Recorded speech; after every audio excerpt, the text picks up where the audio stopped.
আসসালামু আলাইকুম প্রিয় শিক্ষার্থীরা, আশা করি সবাই ভালো আছো। আজকে আমি তোমাদের চ্যাপ্টার 3.1 থেকে পরিপূরকের উপরে কিছু কাজ করাবো।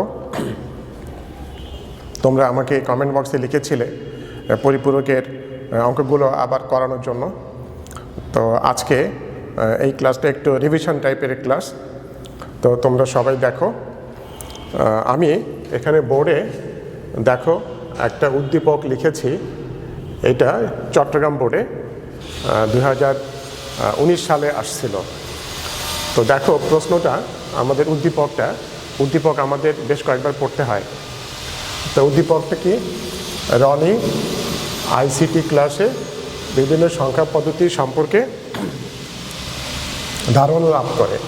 এই ধারণার ভিত্তিতে রনির বোনের বয়স 110,101, এটা কিন্তু বাইনারি, এবং ভাইয়ের বয়স 53, এটা আছে বেস 8 অক্টাল। অর্থাৎ বোনের বয়স বাইনারিতে দেওয়া আছে, ভাইয়ের বয়স অক্টালে দেওয়া আছে। রনি ও তার ভাই একই ব্র্যান্ডের ও একই মডেলের দুটি স্কুল ব্যাগ যথাক্রমে 207, এটা কিন্তু 16 এত টাকা, এবং 510, এটা বেস 10, এটা দশমিক সংখ্যা, এত টাকা দিয়ে ভিন্ন দোকান থেকে ক্রয় করে। তো এই যে একটা উদ্দীপক, এই উদ্দীপকের উপরে কি কি প্রশ্ন ছিল সেটা দেখো। প্রথম প্রশ্নটা ছিল আমাদের কতে, যেটার জন্য 1 নাম্বার, যে ইউনিকোডটা কি। আমাদের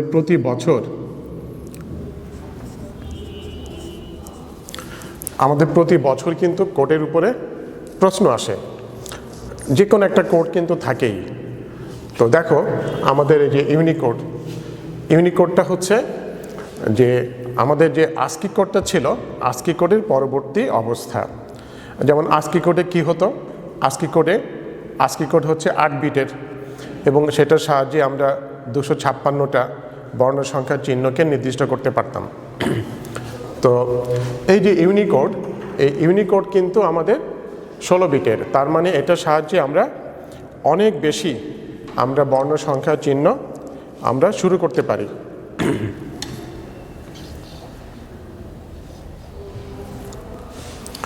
তো দেখো এই ইউনিকোডের সংজ্ঞাটা তোমরা কিভাবে লিখলে তোমরা 1 নাম্বার পাবে।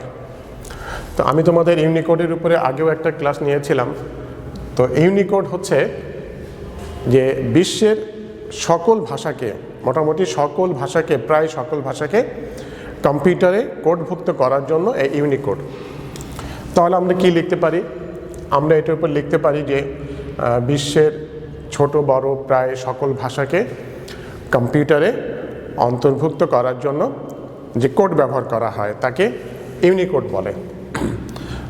তো আমি এটা আবার বলি, দেখো, বিশ্বের ছোট বড় প্রায় সকল ভাষাকে কম্পিউটারে কোডভুক্ত করার জন্য যে কোডটা ব্যবহার করা হয় তাকে ইউনিকোড বলে। ইউনিকোড কিন্তু আমাদের 16 বিটের।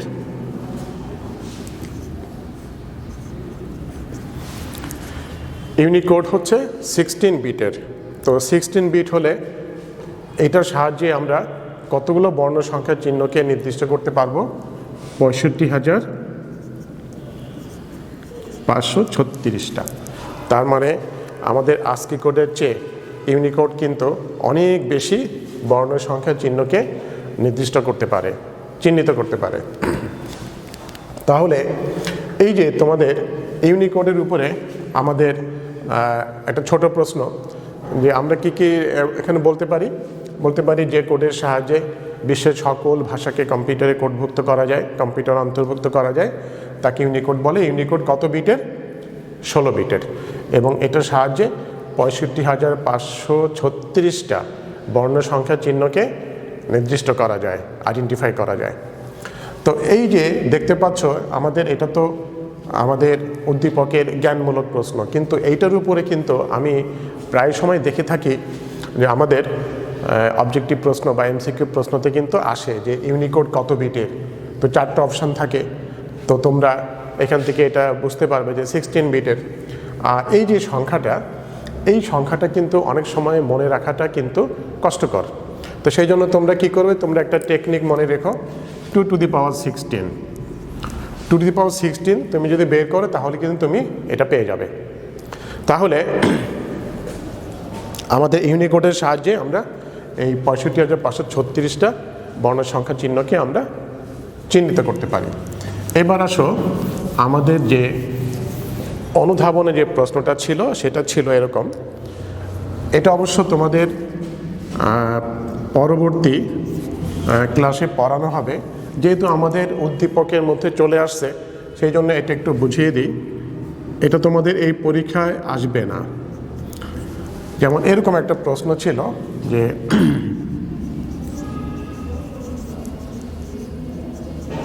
ব্যাখ্যা করো। তো এরকম একটা প্রশ্ন দেখলে স্বাভাবিক একটু চিন্তা হবে যে 1 + 1 + 1 = 1 কী করে হয়, তাই না? দেখো এটা কিন্তু এই যে আমরা যে চ্যাপ্টারটা পড়ছি 3.1 এর পরের চ্যাপ্টার। তো যেহেতু আমার উদ্দীপকের মধ্যে চলে আসছে এটা তো বোর্ড প্রশ্ন, তো এই জন্য এইটা একটু বুঝিয়ে দিই তোমাদের, পরবর্তী ক্লাসে এটার উপর আরও বেশি আলোচনা হবে। এই যে দেখতে পাচ্ছ এখানে 3টা কিন্তু একই জাতীয় রাশি। আমাদের বুলিয়ান অ্যালজেব্রাতে একই জাতীয় রাশি যতগুলো যোগ করবা একটাই হবে। তো এটা ব্যাখ্যা করতে বলেছে, তো তোমরা ব্যাখ্যা করবা 2টা নাম্বার কি করে পাবে।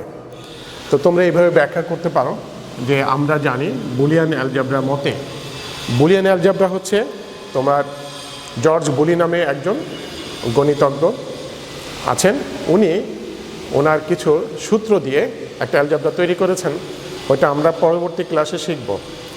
ওই অ্যালজেব্রা অনুযায়ী সূত্রটা এরকম ছিল যে ধরো আমরা যদি এ হিসাবে ধরি a + a = a, অর্থাৎ একই জাতীয় রাশি তুমি যতগুলো যোগ করবে একটাই হবে। তো যদি আমি এখানে আরও একটা দিয়ে দিই তাও কিন্তু একটাই হচ্ছে, যদি আরও একটা দিয়ে দিই তাও কিন্তু একটাই হচ্ছে। তার মানে এই সূত্রটা হচ্ছে একই জাতীয় রাশি যতগুলো যোগ করবা যোগফল কি হবে, একটাই হবে। তো সেই হিসাবে দেখো আমরা যদি ওই হিসাবে চিন্তা করি, আমরা এর জায়গায় 1 ধরলাম, 1 + 1 + 1 = 1। তো তোমরা এটা এইভাবে লিখবে যে বুলিয়ান অ্যালজেব্রার মতে একই জাতীয় রাশি যতগুলো যোগ করা যাবে যোগফল হবে একটি। আচ্ছা, যেমন এই একটা উদাহরণ দিয়ে দেবে, যেমন এটা। তো এই হিসাবে 1 + 1 + 1 = 1 হয়। এই এতটুকু ব্যাখ্যা করলেই তোমরা মোটামুটি 2টা নাম্বার পেয়ে যাবে। এখন আসি আমাদের এই যে আমাদের সামনে পরীক্ষা, এই পরীক্ষাতে কিন্তু আমাদের 2-এর পরিপূরকের অঙ্ক থাকবে। তো তোমরা একটু ভালো করে দেখো যে 2-এর পরিপূরক অঙ্কগুলো কিভাবে। আমাদের যে গতে যে প্রশ্নটা ছিল, গয়ের প্রশ্নটা আমি লিখে দিয়ে তারপরে সমাধানটা দিচ্ছি। রনির ভাই বোনের বয়সের পার্থক্য যোগের মাধ্যমে দেখাও। প্রশ্নটা দেখো আমি লিখে দিচ্ছি।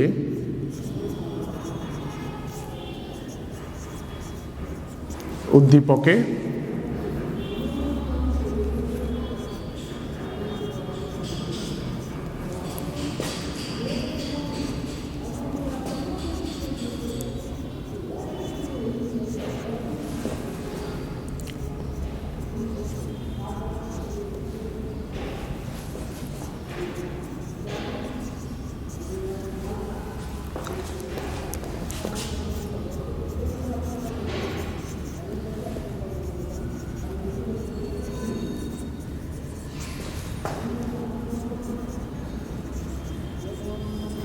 এরকম যদি দেখো এরকম প্রশ্ন, তাহলে তখন তোমরা কি করবে, খুবই ঠান্ডা মাথায় তোমরা চিন্তা করবে যে এটা আসলে খুবই সোজা। 2-এর পরিপূরকের অঙ্ক কিন্তু আমি দেখেছি অনেক ছাত্রছাত্রী খুব ভয় পায়। আসলে ভয়ের কিচ্ছু নাই, কতটা টেকনিক মনে রাখো যে এখানে বলেছে যে উদ্দীপকে রনির ভাই ও বোনের বয়সের পার্থক্যটা আমরা কিভাবে করি, বিয়োগ করে করি। কিন্তু এখানে কিন্তু বলছে কিন্তু যোগের মাধ্যমে দেখাও। তার মানে তোমার পার্থক্যটাও হবে আবার যোগের কাজটাও হবে, এখানে কিন্তু 2টা কাজ। তাহলে এই যে এই অঙ্কটা করতে পারলে তোমাকে দেওয়া হবে 3টা নম্বর। তো আমি অঙ্কটা তোমাদের দেখাচ্ছি, তোমরা একটু মনোযোগ সহকারে দেখবা, এই ভিডিওটা বারবার দেখবে, তাহলে তোমাদের সুবিধা হবে। তাহলে দেখো আমি এটা করে দিচ্ছি। তো আমার এটা একটু মুছতে হবে কারণ আমার এই বোর্ডটা লাগবে। তো দেখো তোমরা তো প্রশ্নটা তোমরা দেখেছ।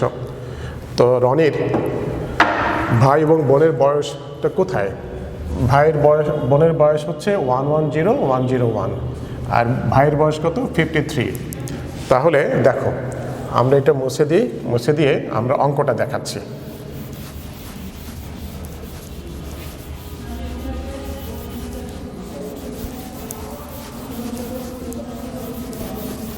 তাহলে আমাদের প্রশ্নটা ছিল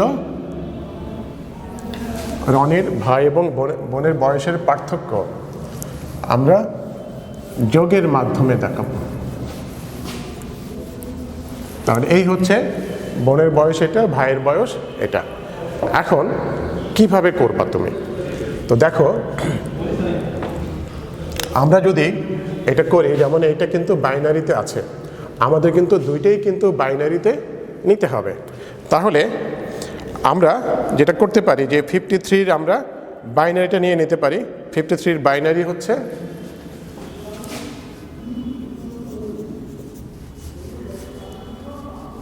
এটা কিন্তু আমাদের কি সংখ্যা? অক্টাল সংখ্যা। এই অক্টাল সংখ্যাকে আমরা বাইনারিতে নিব। তো তোমাদের মনে আছে আমি তোমাদের যখন ক্লাস শুরু করি তখন কি বলেছিলাম যে বাইনারি এবং অক্টালের মধ্যে রূপান্তরের জন্য কিছু সূত্র আছে। সূত্রটা কি? যে বাইনারি থেকে অক্টাল বা অক্টাল থেকে বাইনারিতে রূপান্তর করতে হলে কত বিটের প্রয়োজন হয়? 3 বিট। খুব সোজা, দেখো আমরা এটা 3 বিটের রূপান্তর করব। যেমন 5-এর বাইনারি কিন্তু 101 আর 3-এর বাইনারি কত? 3-এর বাইনারি হচ্ছে 011। আমরা 3 বিটে নিলাম, আছে এই 3 বিট 101011 হলো। এই যে দেখো সংখ্যাটা হলো, এইটাকে আমরা এই সংখ্যাটা এই যে 5-এর বাইনারি 101, এগুলো তোমরা ক্যালকুলেটর থেকে বের করতে পারবে খুব সহজ। আর 3-এর বাইনারি কত? 11, সামনে একটা শূন্য দিয়ে তাকে আমরা 3টা বিট করলাম। তাহলে এখানে 3টা বিট হলো, এখানে 3টা বিট হলো। তাহলে এই যে দেখো যে যদি আমরা এটা থেকে এটা বিয়োগ করি তাহলে কি হয়? তাহলে আমাদের এই সংখ্যাটার 2-এর পরিপূরক করে নিতে হবে। 2-এর পরিপূরক কিভাবে করতে হয় দেখো। তো এখন এই যে দেখতে পাচ্ছ 1 2 3 4 5 6, কয়টা ডিজিট আছে? 6টা। আমাদের কয়টা বানাতে হবে? 8টা। তাহলে আমরা 2টা শূন্য দিয়ে দিই। দেখো আমাদের 8 বিট হয়ে গেল, তাই না? এখন যদি আমরা এইটার 1-এর পরিপূরক তৈরি করি,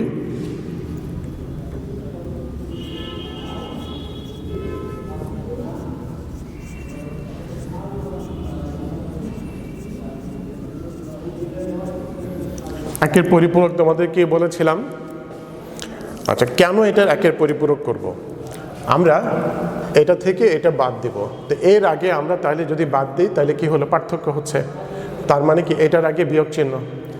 আমরা দেখব আমাদের অঙ্কে আমরা যেটার আগে আমরা বিয়োগ চিহ্ন দেখব, বা যেহেতু বয়সের পার্থক্য বলেছে তাহলে ওইটা থেকে বিয়োগ এটা, আমরা এটার আগে বিয়োগ চিহ্ন যদি কল্পনা করি তাহলে দেখো আমাদের এইটাকে কিন্তু 2-এর পরিপূরক বানাতে হবে। অর্থাৎ কোনো নেগেটিভ সংখ্যার বাইনারি মান পাওয়ার জন্য আমরা কি করি? 2-এর পরিপূরক করি। 2-এর পরিপূরক করার আগে কিন্তু আমাদের 1-এর পরিপূরক করতে হয়। তো 1-এর পরিপূরকটা কি? 0-র পরিবর্তে 1 আর 1-এর পরিবর্তে 0 বসাতে হবে। তাহলে দেখো 1 1, এটা 0, এটার বদলে 1 আসলো, এটা 0, এটা 1, আর এখানে 2টা 1 আছে, 2টা 0। এটা হয়ে গেল ওয়ান্স কমপ্লিমেন্ট বা 1-এর পরিপূরক। এখন আমরা কি করব? আমরা 1 যোগ করব। অর্থাৎ 1-এর পরিপূরকের সাথে 1 যোগ করে যে গঠন পাওয়া যায় তাকে 2-এর পরিপূরক বলে। তাহলে আমরা এর সাথে একটা 1 যোগ করে দেই। তাহলে আমাদের কি হবে? সংখ্যাটা নেগেটিভ হয়ে যাবে। তো দেখো 0-এর 1 যোগ করলে 1, আর যা আছে আমাদের সেটা বসিয়ে দিচ্ছি আমরা।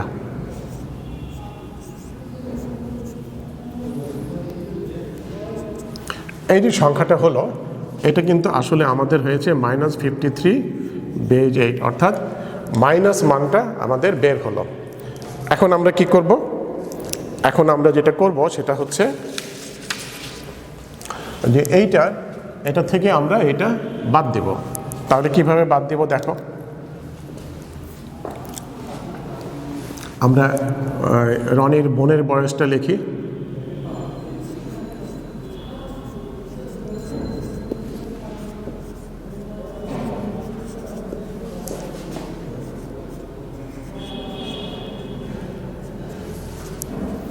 One one zero one zero one, one one zero one zero one,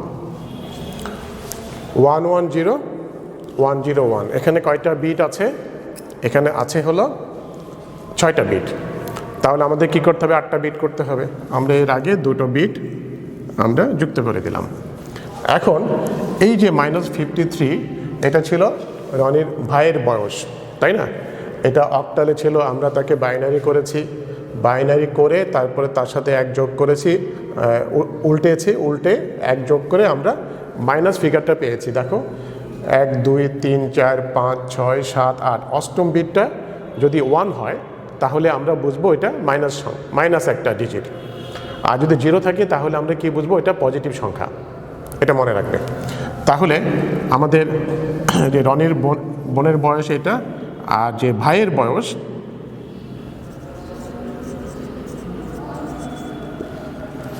ওটা আমরা লিখলাম এই যে এটা 2-এর পরিপূরকের সাহায্যে যেটা পেলাম আমরা সেটা 1 1 0 1 0 1 0 1। এবার দেখো আমাদের প্রশ্ন কি ছিল? আমাদের প্রশ্নটা ছিল রনির ভাই এবং বোনের বয়সের পার্থক্য যোগের মাধ্যমে দেখাও। তাহলে আমাদের যেহেতু এটা -53, এটা তো আমাদের -53 হলো, এটা হচ্ছে আমাদের কি অক্টাল সংখ্যা। আর বোনের বয়স যেটা ছিল এটা ছিল আমাদের 110 এটা ছিল বাইনারি। তাহলে আমরা এই যে এটা থেকে এটা কি বাদ দিচ্ছি। তো আমরা এই যে এখানে দেখো আমরা এখানে যোগ চিহ্ন দিলাম, প্লাসে মাইনাসে মাইনাস, প্লাসে মাইনাসে মাইনাস, মানে বিয়োগে হচ্ছে। তো এই যে এখানে দেখতে পাচ্ছ এখানে কিন্তু যোগ হচ্ছে কিন্তু আসলে যোগের মাধ্যমে বিয়োগের কাজটা হয়ে যাচ্ছে। আবার বলি আমি, এখানে আমরা যোগ করলে কি হচ্ছে? যোগের মাধ্যমে বিয়োগের কাজটা কিন্তু হয়ে যাচ্ছে। তাহলে এখন যোগ করি, তোমরা তো বাইনারি যোগ পারো, সবাই পারো। 1 আর 1 যোগ করলে কত হচ্ছে? 10 0 বসলো, হাতে 1, এই 1টা এখানে 0-এর সাথে যোগ করে 1 বসে গেল। আবার আসো 1 1 যোগ করলে 0 হচ্ছে, হাতে যে 1 ছিল বা ক্যারি 1 ছিল ওই ক্যারি 1টা এখানে বসে গেল, এখন আর হাতে ক্যারি নাই। আবার দেখো 1 আর 1 যোগ করলে 1 0 0 বসলো। এবার কিন্তু ক্যারি 1, এই 1-এর সাথে আবার যদি 1 যোগ করি তাহলে কত হচ্ছে? 1 0। আবার 1 আছে ক্যারি, ওই 1-এর সাথে আবার যোগ করলে আবার 1 0, এখনও কিন্তু ক্যারি 1, এই 1-এর সাথে যদি আবার যোগ করি আমরা পাচ্ছি এটা। তো তোমরা এই যোগটা তোমরা কিন্তু ক্যালকুলেটরে যোগটা করতে পারো। যদি তোমাদের এটা করার পরে আবার ক্যালকুলেটর চেক করে দেখবা যে তোমার এই যোগটা সঠিক হলো কিনা। বাইনারি যোগ ক্যালকুলেটরে খুব সহজে করা যায়।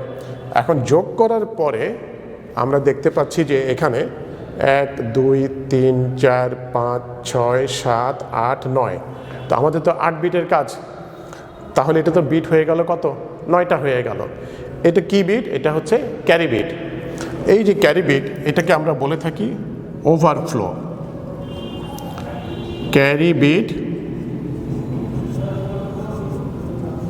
ওভারফ্লো হয়েছে।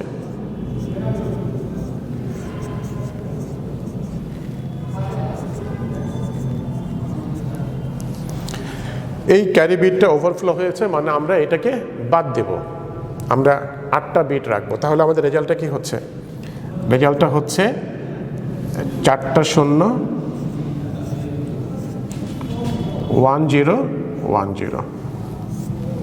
তোমরা এখানে 2 লিখে এখানে অ্যান্সার লিখে দিলে তোমার কিন্তু অঙ্কটা হয়ে গেল। তো এইটাই হচ্ছে বয়সের পার্থক্য যোগের মাধ্যমে দেখানো। রনির ভাই এবং বোনের বয়সের পার্থক্য যোগের মাধ্যমে দেখালাম, এই হচ্ছে রেজাল্ট। তো তুমি কি করে বুঝবে যে তোমার অঙ্কটা হলো কি না? আমি তোমাদের কিন্তু গত ক্লাসে কিন্তু বলেছিলাম যে 2-এর পরিপূরকের একটা সুবিধা আছে যে তুমি পরীক্ষার হলেই বুঝতে পারবে যে তোমার অঙ্কটা হচ্ছে কি না। তো এখন টেস্ট করবে কি করে? তো টেস্ট করার অনেকগুলো উপায় আছে। দেখো, তোমরা যদি একটা কাজ করো যে ক্যালকুলেটারে করতে পারো, যে তোমরা যদি এইটাকে তোমরা ডেসিমেলে নিলে বা এটাকে তুমি অক্টালে নিলে, অক্টালে নিয়ে তারপরে দেখতে পারো যে তোমার ডিফারেন্সটা কেমন হচ্ছে। যেমন এটা অক্টালে আছে, তো এইখানে ধরো তুমি এইটাকে বাইনারিতে নিয়ে এর থেকে একে বিয়োগ করলাম, তাও কিন্তু হয়। একটা সোজা নিয়ম দেখো, আমি তোমাদের এটা টেস্ট করার একটা উপায়টা বলে দিচ্ছি। তো আমাদের এইটা লিখি আমরা, এখন আমরা একটু রাফ করি। এই রাফটা দেখো, এই রাফে আমাদের অঙ্কটা সঠিক হলো কিনা এটা আমাদের প্রমাণ হবে। তো এটা লিখি আমরা, রনির বোনের বয়সটা লিখি 11001। এবার আসো, এই যে 53, এটার আমরা বাইনারিটা নিয়ে নিই। বাইনারি তো আমরা আগে লিখেছিলাম, এই যে এখানে 101,011 এবার এটা বিয়োগ করে দেখো যে রেজাল্টটা কত হচ্ছে। তাহলে আমরা এখানে বিয়োগ করি, 1 থেকে 1 গেলে কত থাকে? 0 থাকে। 1 থেকে 1 গেলে 0, তাই না? আচ্ছা, এবার আসো, উপরে 0 নিচে 1, তো 0 থেকে 1 যাবে। তো উপরে 0 মানে কি? 0 থেকে 1 যাচ্ছে না, উপরে 2 মনে করি, তো 2 থেকে 1 গেলে কিন্তু 1। এবার ওই 1টা এসে এখানে কি যোগ হচ্ছে, তাহলে 1 বিয়োগ 1 0। এবার আসো, আবার ওই আগের মতো দেখি, 0 থেকে 1 যাচ্ছে না, 0 থেকে 1 যাচ্ছে না, তাহলে কি করব আমরা? উপরে মনে মনে একটা 1 ধরি, তাহলে 2 থেকে 1 গেলে 1। ওই 1টা এসে কি হলো, এখানে যোগ হয়ে গেল। তাহলে 1 থেকে 1 গেলে 0, 1 থেকে 1 গেলে কত? 0। এই হচ্ছে আমাদের। তোমরা এটা ক্যালকুলেটারে করলে খুব তাড়াতাড়ি হবে। আর যারা ক্যালকুলেটারে করবা না, যারা ম্যানুয়ালি করবা, রাফে এভাবে করতে পারো, এটা সময় লাগে। আমি তোমাদের বলবো তোমরা ক্যালকুলেটারে করবে, কারণ ক্যালকুলেটারে করাটা খুবই সহজ এবং খুব তাড়াতাড়ি হবে, নির্ভুল হবে। তাহলে দেখো, আমাদের যে রেজাল্টটা আসলো, এই রেজাল্টের মধ্যে দেখা যাচ্ছে যে 001010। তো তুমি যদি এইখানে দেখতে পাও, এটা যেহেতু 8 বিটে করা আছে, তাহলে যে আমাদের লাস্টে কত আছে? 1010। এটা কিন্তু লাস্টে কত আসলো? 1010। তো এখন আমরা এখানে দেখতে পাচ্ছি যে আমরা এই লাস্টের ডিজিটগুলো দেখব। আগে জিরো তো ভ্যালুলেস। আমাদের রেজাল্ট কিন্তু এইটা আর এইটা কিন্তু কি সমান হয়ে গেল। কাজে আমরা কি করতে পারি? আমরা পরীক্ষার হলেই খুবই সন্তুষ্ট হতে পারি, খুবই আনন্দিত হতে পারি যে আমাদের অঙ্কটা হয়ে গেছে। তো তোমরা এইভাবে অঙ্কটা করার পরে তোমরা টেস্টটা করবা, এটা রাফি করবা, কারণ এটা তোমাদের দেখাতে হবে না। তো রাফি করলে তোমাদের মোটামুটি তোমরা পরীক্ষার হলে সন্তুষ্ট হয়ে আসতে পারলে যে তোমার অঙ্কটা হয়ে গেল এবং তুমি 3টা নাম্বার, বা এটা বেশিরভাগ ক্ষেত্রে আমি দেখেছি এই যে কাজটুকু করলাম, এটা কিন্তু বেশিরভাগ ক্ষেত্রে আমি দেখেছি উচ্চতর দক্ষতাতে আসে এবং এটা নম্বর থাকে কিন্তু 4। তো যাই হোক, তোমরা আশা করি সবাই বুঝেছ। তো এটা একবার বললে অনেক সময় অনেকে বোঝে না। তো তোমরা এই ভিডিওটা একটু বারবার দেখো, এখান থেকে তোমাদের অসুবিধা হচ্ছে সেখান থেকে টেনে আবার দেখো যে টিচার কিভাবে করলো অঙ্কটা। তো এইভাবে তোমরা বারবার দেখলে কিন্তু তোমাদের শেখাটা অনেক ভালো হবে। আগে তো ক্লাসরুমে বসে থাকতে তো হয়ে গেল, টিচারে অঙ্ক করার পরে মুছে ফেললো, তো সেটা তো চলে গেল। কিন্তু এখন তো আর সেটা হচ্ছে না। এখন দেখো, তোমার মোবাইল ফোনে বা তোমার কম্পিউটারে এটা কিন্তু ভিডিওটা রয়ে যাচ্ছে, তাই না? তুমি যখন খুশি, যতবার খুশি তুমি দেখতে পাবে। তো আমার মনে হয় যে এই করোনার সময়কালীন সময় এখন যে ক্লাসগুলো হচ্ছে, তোমরা যদি এগুলো দেখো, তোমরা অনেক উপকৃত হবে, কারণ পরীক্ষা তো দিতেই হবে, তাই না? আচ্ছা, তোমাদের সামনে পরীক্ষা আছে, আমাদের কলেজের পরীক্ষা। তো তোমাদের পরীক্ষা কিন্তু এরকম অঙ্ক আসবে। তো যাই হোক, এখন আমরা উচ্চতর দক্ষতাতে কি প্রশ্ন ছিল সেটা আমরা করি।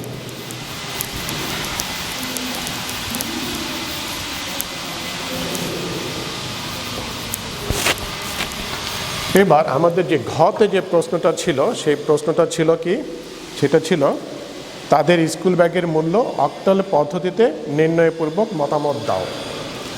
তাহলে স্কুল ব্যাগের মূল্য কত কত ছিল দেখো। স্কুল ব্যাগের মূল্য ছিল 207,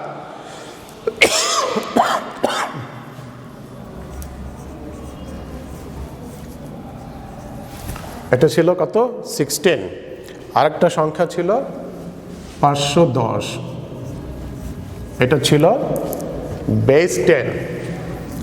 এখন এটাকেও তোমার অক্টালে করতে হবে, আবার এটাকেও তোমার অক্টালে করতে হবে। অর্থাৎ এটা করতে পারলে 2 নম্বর পাবে, এটা করতে পারলেও 2 নম্বর পাবে। তো দেখো কিভাবে করবা। এই যে দেখতে পাচ্ছ 16, এটা কিন্তু কি আমাদের হেক্সাডেসিমেল সংখ্যা। আর আমাদের যেতে হবে কোথায়, আমাদের প্রশ্নটা ছিল যে তাদের স্কুল ব্যাগের মূল্য অক্টাল পদ্ধতিতে দেখাও।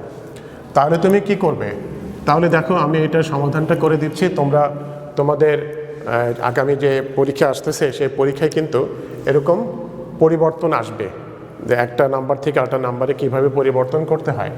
তো দেখো আমি এটা করে দিচ্ছি। 207,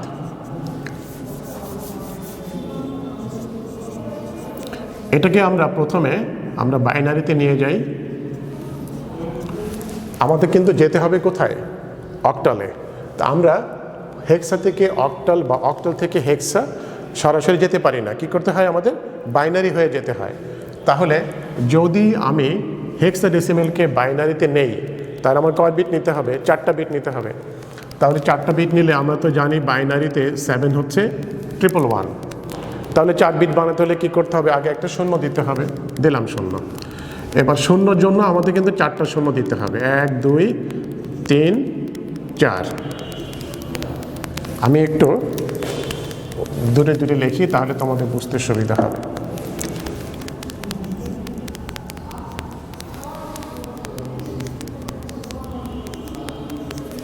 চারটা শূন্য নিলাম এই শূন্যর পরিবর্তে। আর এই 2-এর জন্য আমরা নিচ্ছি কিন্তু 10, আগে 2টা 0 দিচ্ছি। এখন এইটাকে আমরা কি করব, এটাকে আমরা অক্টাল বানাবো। তাহলে আমাদের 3 বিট নিতে হবে। তো 3 বিট নিলে এই 3টা নিলাম, এখান থেকে 3টা নিলাম, এখান থেকে 3টা নিলাম, এখান থেকে 3টা। তাহলে 1-এর জন্য লিখলাম 1, 3টা 0-এর জন্য একটা 0, এই 3টা 0-এর জন্য একটা 0, এখানে 7। তাহলে আমাদের যে রেজাল্টটা হচ্ছে সেটা হচ্ছে 1007 বেজ 8। এটা কিন্তু আমাদের অ্যান্সার। দেখো অঙ্কটা কত সোজা, তাই না? তো এগুলো কিন্তু আমরা ক্যালকুলেটরে টেস্ট করতে পারি। তুমি ক্যালকুলেটরে তুমি যদি 207 লিখে হেক্সাতে গিয়ে 207 লেখো, তারপরে সঙ্গে সঙ্গে অক্টাল যে বাটনটা আছে টাপ দিলে কিন্তু আমরা সঙ্গে সঙ্গে রেজাল্টটা দেখতে পাবো। তুমি বুঝতে পারবে যে তোমার অঙ্কটা হচ্ছে কি না। আর এইটাকে আমরা কি করব, এটাকে আমরা অক্টালে নিব। তাহলে আমাদের 8 দিয়ে ভাগ করতে হবে। 8 দিয়ে ভাগ করলে আমাদের কতবার যাবে, 63। আমাদের অবশিষ্ট কত থাকে, অবশিষ্ট থাকে হচ্ছে 6। তারপরে আবার যদি ভাগ করি, আমাদের 8 দিয়ে ভাগ যাবে, 8 দিয়ে 7 8 56, অবশিষ্ট কত থাকছে, অবশিষ্ট থাকছে আমাদের 7। এবার এই যে সংখ্যাটা দেখতে পাচ্ছ এটা ছোট হয়ে গেছে, না গেলে আমরা শূন্য দিই 7। আমরা কি করি, নিচের থেকে উপরে লিখি, আমরা লিখব 776 বেজ 8। এটা অ্যান্সার, এই হচ্ছে আমাদের অ্যান্সার। তো সবাই ভালো থাকো, সুস্থ থাকো। আসসালামু আলাইকুম।